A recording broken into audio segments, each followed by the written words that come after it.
사도 바울이 오늘 8장 1절에서 그러므로라는 말로 8장을 시작합니다. 7장까지 로마서 1장에서 7장까지 하나님의 복음이 무엇인가를 상세하게 설명을 합니다. 로마서 3장 24절에서 그리스도 예수 안에 있는 속량으로 말미암아 하나님의 은혜로 값없이 의롭다함을 얻었다 말씀하시고, 로마서 5장 1절에도 그러므로 우리가 믿음으로 의롭다 하심을 받았으니 우리 주 예수 그리스도로 말미암아 하나님과 화평을 누리자.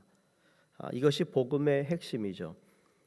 우리가 복음에 대한 이야기를 수도 없이 많이 들었지만 주님 앞으로 나오는 자는 이미 죄의 종이 아니고 얽매였던 율법에서 벗어나 바울이 때로는 오호라 나는 곤고한 자로다라는 탄식이 있을 때도 있지만 우리 영혼을 흔들어 놓을 자는 아무도 없다라는 것을 분명히 밝히고 있습니다.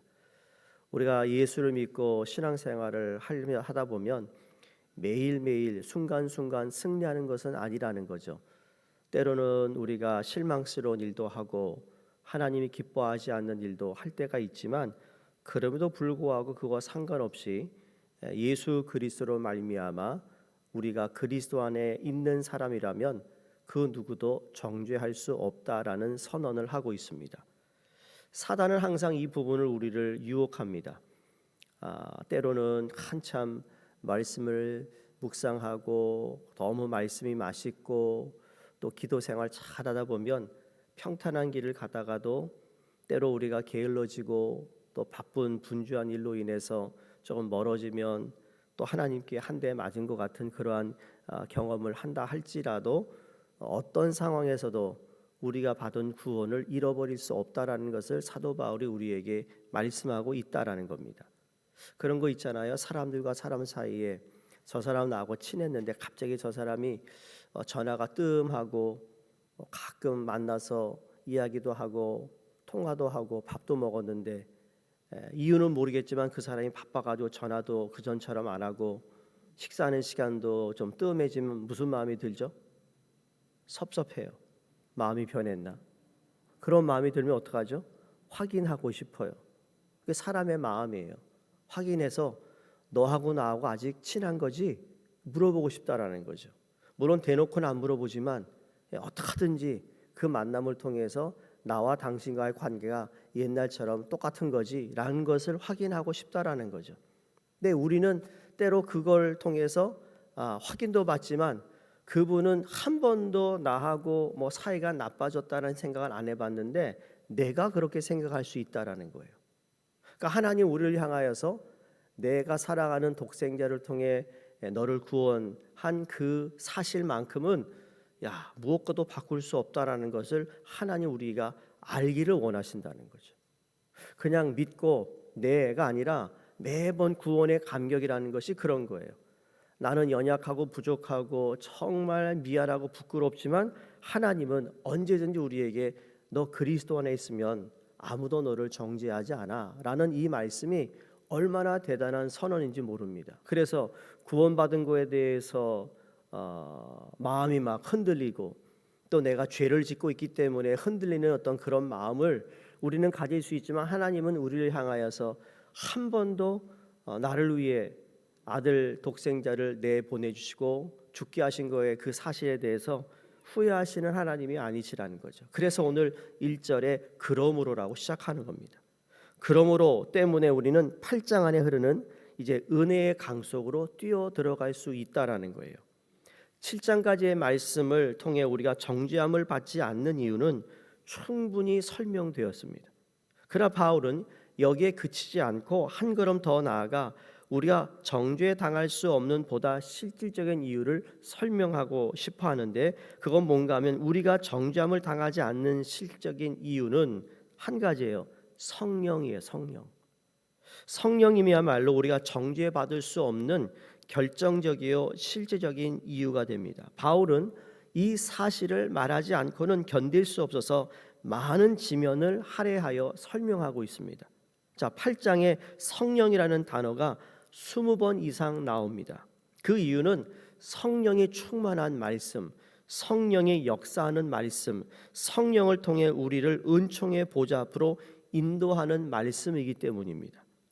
그러므로 우리가 먼저 분명히 믿어야 할 것이 있어요. 그건 예수를 영접하면 그 순간부터 우리 마음에 성령이 임하신다는 사실입니다. 근데 이 성령이 임하셨는데 이 성령이 내 안에서 충만하기 위해서 우리가 성령 충만을 항상 갈급해야 된다는 거예요. 여러분, 컵에다가 물을 터놓고 하루 이틀 시간이 지나가면 그 물이 어떻게 되죠? 다 어떻게 하든지 마르게 돼 있어요. 증발해요.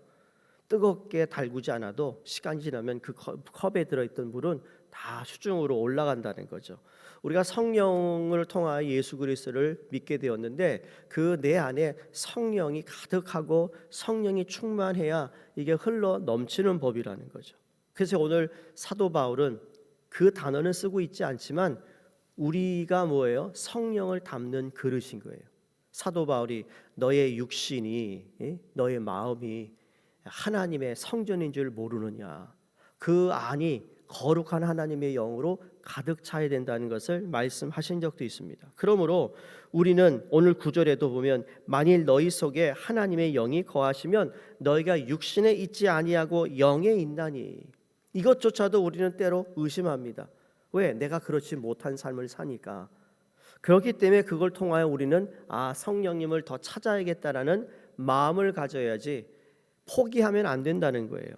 자, 성령을 모시는 사람의 특징이 무엇이냐? 무엇보다 확실한 사실은 육신에 거하지 않는다라고 합니다. 우리는 옛사람이 아니라는 거예요. 이제 죄에 끌려다니는 사람이 아니라는 거예요. 육신의 소욕에 지배를 당하는 사람이 아니다라는 겁니다. 과거에는 그렇게 살았지만 그렇지 않다라는 거죠. 그래서 우리가 어디에 누구에게 소속되어 있느냐가 그래서 중요하다는 얘기를 하는 거예요.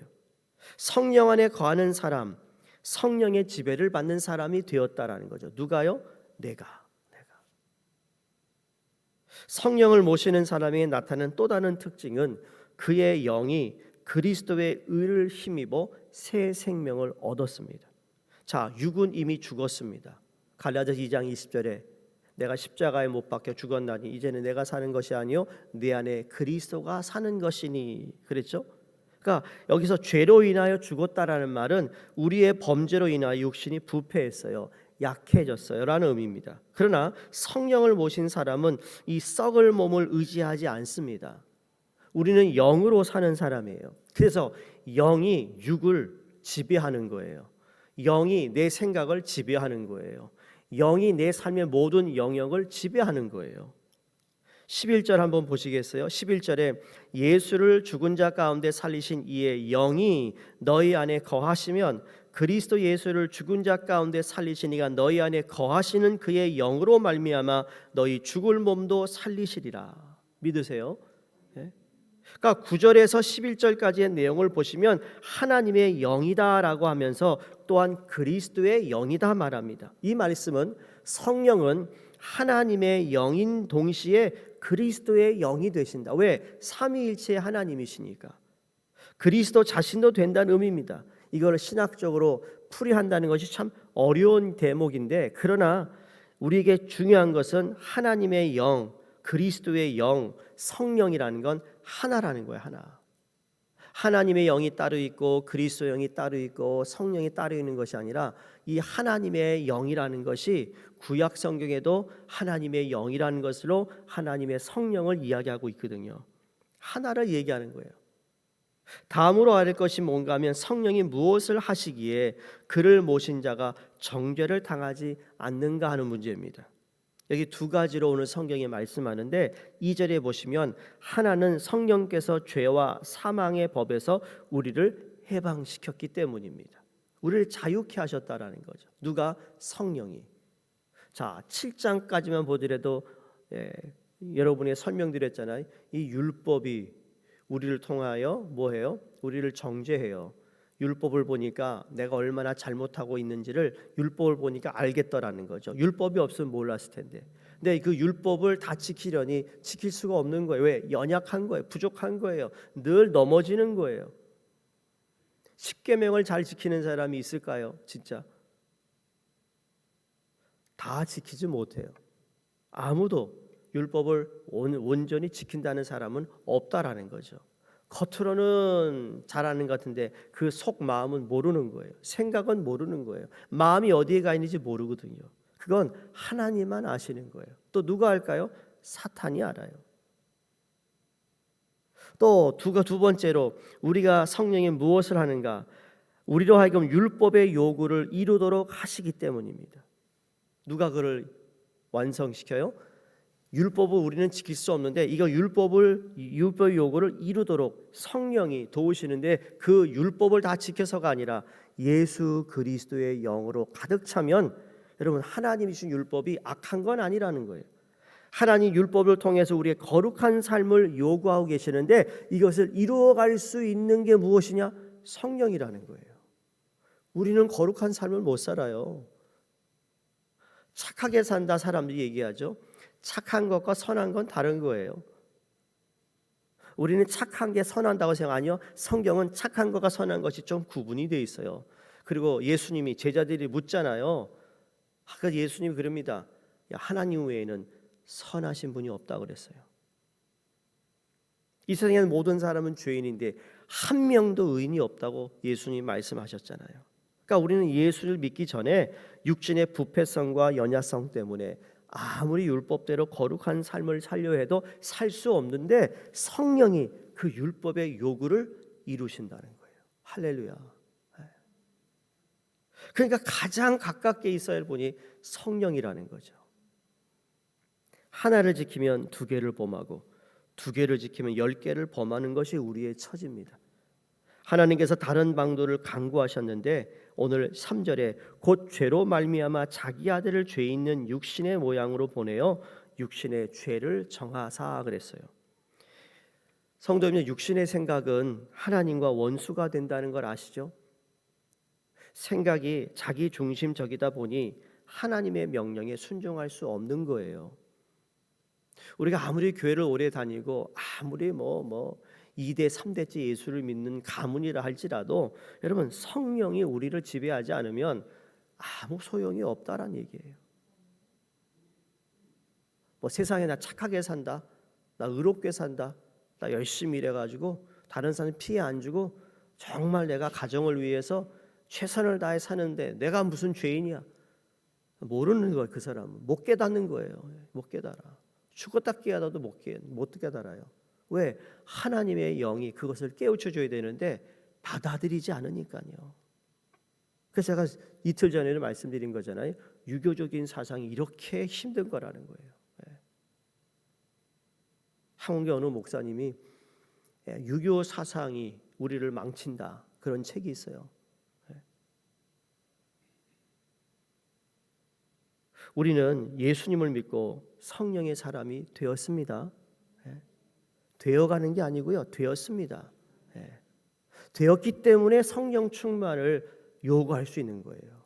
간구할 수 있는 거예요. 되어가는 과정이라면 안 돼요. 왜? 내 힘과 공로로 되는 거니까.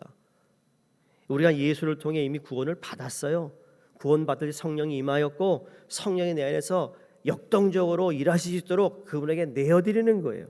성령의 사람은 육신을 쫓는 생각을 하지 않습니다. 성령은 우리 안에서 사고의 혁명을 일으킵니다.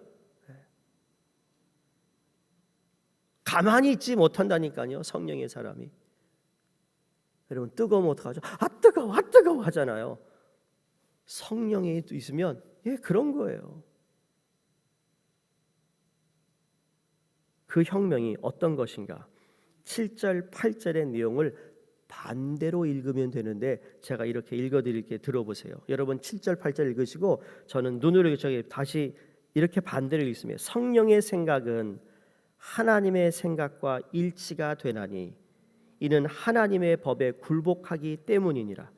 성령에 있는 자들은 하나님을 기쁘시게 할 수 있느니라. 아멘이십니까? 성령님은 우리로 하여금 하나님의 마음에 일치하려는 생각만 하게 만든다는 거죠. 어떻게 하면 하나님을 기쁘시게 할까? 어떻게 하면 하나님 원하시는 뜻에 순종할까? 그러면 결국은 하나님을 기쁘시게 하는 자가 될 수 있다라는 겁니다. 자식이 나이 드신 부모에게 순종합니다. 출근할 때 다녀오겠습니다. 절하고 나가고. 그렇죠? 옛날에 그랬잖아요. 또 퇴근하고 들어오면 다녀왔습니다. 식사하셨습니까? 또 그 아들이 또 잠자리 들기 전에 안녕히 주무십시오. 그리고 또 그냥 뭐죠? 식구는 안 주고 어머니가 좋아하는 그 홍시를 사와서 어머니만 딱 드리고, 이런 걸 보면 야, 어떡하든지 그 부모에게 기쁘게 주려고 하는 마음인 거예요. 그렇죠? 바로 그거 똑같아요. 내가 어떻게 하면 하나님께, 내가 오늘 돈을 버는 일을 통하여 어떻게 하면 하나님이 이걸 통해 기뻐하실까? 내가 어떤 가정의 일을 할 때 하나님 벌써 기뻐하실까? 내가 교회에서 예배를 드리는 것뿐만 아니라 교회 생활하며 신앙생활하는 모든 순간순간을 어떻게 하면 하나님이 이게 하나님 기뻐하시는 걸까라는 생각으로 가득 차인, 이게 바로 생각이라는 거죠. 영어 성경에는 이 생각을 마인드라고 써 있어요.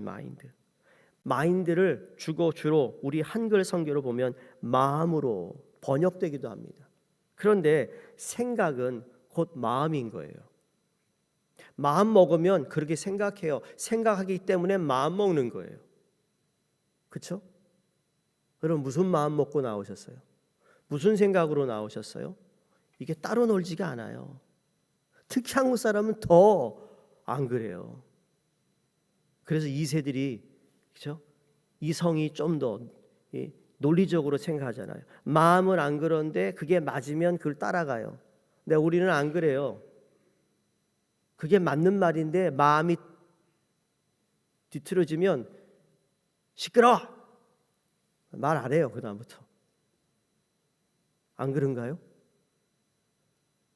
여러분, 생각은 마음의 흐름이기에 그렇게 표현합니다. 생각이 가면 마음이 따라가게 마련인데, 이 아름다운 선물이란 그 사람의 마음이 담겨 있는 거예요. 야, 참 아무것도 아닌데 이렇게 마음을 써주네. 그런 거 있잖아요. 그렇죠? 아니, 사순절만 되면 하루도 빠지지 않고 달걀 2알씩 주네. 이게 마음인 거예요. 마음이 담겨 있는 거예요. 그랬더니 또 누군가가 또 나도 좀 나누고 싶은 거예요. 그러니까 좀 이거 가지고 저거 가져오니까 아침 한 끼니가 되는, 이게 뭐야? 아름다운 거야. 아름다운 거. 딴 얘기할 필요 없어요. 우리 교회 내에서 벌어지는 자체가 아름다운 거예요. 나도 먹었으니 나도 어떻게 할까? 여행하는 사람이 분주한 중에도 예쁜 카드나 엽서를 띄워버려. 요새는 그런 거 안 하는데 왜 그렇죠? 돈으로 따지면 하찮은 없는 아주 포스트카드, 별로 가치도 없는 거. 그런데 거기에 받아보는 사람은 흡족합니다. 왜? 야, 거기 가서도 그 사람의 마음이 담겨 있기 때문인 거예요. 내가 하나님께 작은 일을 하더라도 마음이 담겨 있는 걸 드릴 때 하나님이 기뻐하시는데, 그렇게 하는 동기, 그렇게 할 수 있게 하시는, 누가 그렇게 하느냐? 성령이 하신다는 거예요. 그러니까 그 성령님을 내가 의지하면 의지할수록 더 많이 하나님이 기뻐하시고 하나님이 원하시는 것을 할 수 있게 된다는 겁니다. 하나님과 우리의 관계도 마찬가지예요. 성령을 쫓는 사람은 그 마음이 항상 하나님에게 가 있습니다. 어떻게 하면 그분의 명령대로 거룩한 삶을 살 수 있을까? 어떻게 하면 그분을 기쁘게 할 수 있을까? 항상 그것을 생각한단 말입니다. 그래서 6절에서 영의 생각은 생명이라고 말하고 있습니다. 생명이 있는 삶은 영으로 지배되는 삶이에요. 그리스도 중심의 삶, 하나님을 기쁘시게 하는 삶을 뜻합니다. 우리는 비록 땅 위에 살고 있지만 마음만은 하나님 나라를 늘 생각하고 살아야 될 줄로 믿습니다.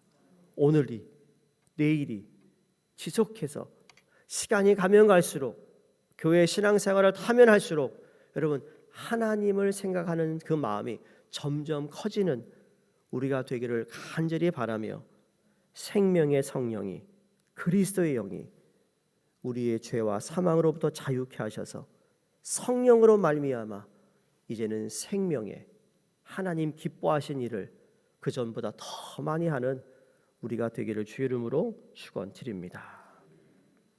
하나님 아버지, 죄책감으로 인해, 소외감으로 인해, 우리의 한계성으로 인해 두려워 떨며 죽음의 공포에 노예되어 살던 우리였음을 고백합니다. 그러나 그리스도의 보혈로 말미암아 죄와 사망으로부터, 죽음의 노예로부터 저희를 해방시켜 주심을 감사합니다. 이제 내 안에 역사하시는 성령님을 더 의지하며 더 인정하며 더 사랑하게 하여 주시옵시고 참된 자유자로 책임감 있는 그리스도인의 부활의 영광에 참여할 수 있는 하나님 우리를 주님 오늘도 붙잡아 주시고 하나님이 기뻐하시는 일을 위해서 살아가도록 성령 충만함을 허락해 주시옵소서. 감사드리며 예수 그리스도 이름으로 기도드리옵나이다. 아멘. 우리 공동 기도문 함께 하겠습니다. 거룩하신 하나님 아버지, 오늘도 우리를 십자가 앞으로 부르시는 주님의 은혜를 감사합니다. 사순절의 이 거룩한 여정 가운데 우리 모두가 한 마음으로 주님을 바라보게 하옵소서. 주님, 우리의 마음을 살피시고 정결하게 하옵소서. 분주함 속에 잃어버렸던 기도의 자리로 돌아가게 하시고 익숙함 속에 던져졌던 감사를 회복하게 하옵소서. 십자가를 묵상하며 나의 죄를 깨닫고 겸손히 회개하는 심령을 허락하여 주옵소서. 예수 그리스도의 고난을 기억합니다. 우리를 살리기 위해 자신을 내어주신 그 크신 사랑을 마음에 새기게 하옵소서. 말이 아니라 삶으로, 결단이 아니라 순종으로 주님의 사랑에 응답하게 하옵소서. 이 사순절 동안 우리의 눈을 열어 이웃의 아픔을 보게 하시고 우리의 손을 열어 나눔을 실천하게 하시고 우리의 입술을 열어 위로와 복음을 전하게 하시고 우리 교회를 하나 되게 하시고 세대와 직분을 넘어 모든 성도가 한 마음으로 기도하게 하시고 십자가 앞에서 겸손히 무릎 꿇게 하시고 우리 가정과 다음 세대를 붙드시고 고난의 자리에서도 믿음을 지키게 하옵소서. 주님, 이 40일의 기도가 형식이 되지 않게 하옵소서. 우리 삶을 변화시키는 거룩한 불씨가 되게 하시고 십자가의 길 끝에서 부활의 소망을 바라보며 더 깊이 주님을 사랑하는 공동체가 되게 하옵소서. 예수 그리스도 이름으로 기도드립니다. 아멘. 오늘은 방글라데시 다스제랄드 리스파 선교사님과 태국의 박윤식 박명순 선교사님, 라오스 최춘호 선교사님 위해서 함께 기도하겠습니다.